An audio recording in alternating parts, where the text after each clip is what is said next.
Hi, in this clip I'm going to go through your homonyms, your synonyms and antonym cards, okay? They're in the tip of the tongue and they're a great way for developing vocabulary with the pupils. Now there's just the homonyms and antonyms in the junior box, but you have homonyms, synonyms and antonyms in both the middle boxes and the senior boxes. So they come in little packets like this here. So these are your synonym cards from the senior box. You have got 12 different packets and there's 20 cards for each packet, and each packet is completely different, so there's a wealth of vocabulary there to develop. Okay, so your synonyms are the words that are similar in meaning, your antonyms are words that are opposite in meaning, and the homonyms then are the words that sound the same. Okay, so blue and blue sky and blue bubbles. They range in variety from easier obviously in the junior boxes to maybe needing a dictionary by the time they get up to the senior classes. They're great for adaptations as well to suit all the different levels in your class, because if you find the children are more able, then you give them a full packet, that's 20 cards maybe to sort out. Someone's might find it a little bit more difficult, half the packet or even quarter the packet, so that they can get a more sense of success if they can manage to match a few cards. As well, the packets tend to have some easier words and some difficult words, okay, to suit all the different abilities. So for example, in this packet here, the cinnamon cards, so they all have the title of them, cinnamons, and it gives you a little number on them as well, so that if you happen to find a card lying on the floor, which you know happens in the classroom situation, there's no problem, you'll be able to slot them back into the correct pile. Okay, so here we have got last, final, so that's easy enough. Magician, missed one there, I had them sorted beforehand. Conjurer, furious, livid,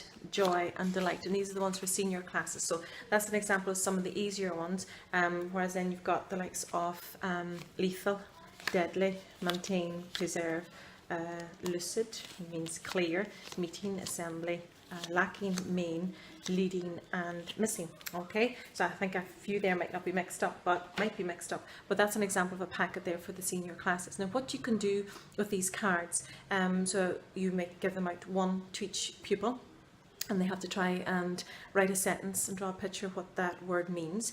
Again, if the older pupils, they might need to take out the dictionary to look it up and see what it means. Okay, so the little activity there, making a sentence, drawing a picture. Then you can have an activity such as find your partner. So the pupils can walk around the classroom to find someone then, in this case, that has the matching synonym to their card. Okay, and you can talk and discuss and so on. If you have, depending on the size of your class, you might need half another packet to put along with that and so on. Another one is that early finishers can use this activity. So they can go up to your tip of the tongue box, take out a packet, and then try and start maybe working in pairs or 3 or 4. Put all the cards out in front of them and try and match them up. Again, dictionary handy or teacher there to talk through with them as she's going past, okay, to figure out what words match. Now, it's much easier for them to match the homonyms because they sound the same, so again, they usually can match them pretty easy, but you have to make sure that they actually know what they mean. So do ask them the difference in the words, or give an example of a sentence to prove that they know what they mean, or it can lead to a written activity then where they write little sentences matching them and so on. Okay, so then you also have a game such as the memory games, formalism games. So you maybe you're doing station teaching, one station could be a hononym or formalism game, or a synonym formalism game.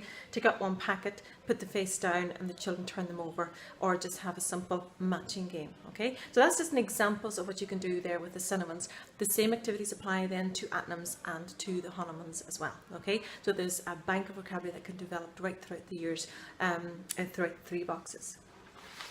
Now to link it into the curriculum, I would put it in there to number 5 and number 6, acquisition and use of vocabulary. So that's under the element of understanding, with the learning outcome being acquisition and use of vocabulary, and also under the element of exploring and using, with the learning outcome of number 12, playful and creative use of language. Okay, you can put it into other areas like number 13, information, giving explanation and justification, because they're going to explain what the word means and put into a sample of sentences and so on. Okay, so that's basically it for those cards. Thank you very much.